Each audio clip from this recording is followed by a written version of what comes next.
खरं तर वर्षाताईंनी ही ज्यावेळी भूमिका मांडताना त्यांनी हा पण देखील एक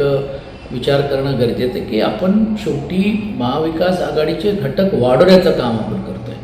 आणि आपली लढाई ही भारतीय जनता पार्टी हे विसरून चालणार नाही. कारण देशस्तरावरती जो वोट चोरीचा मुद्दा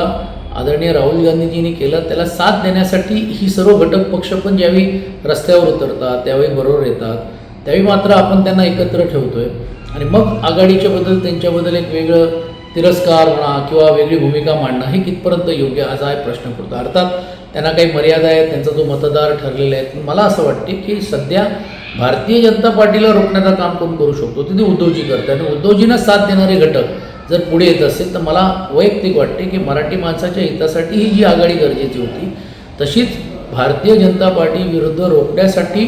जी मंडळी आमच्याबरोबर येतील त्या मंडळींना घेऊन जाणं हे जसं आमचं कर्तव्य आहे तसं काँग्रेस पक्षाचं पण देखील कर्तव्य आहे असं मी मानणारा कार्यकर्ता.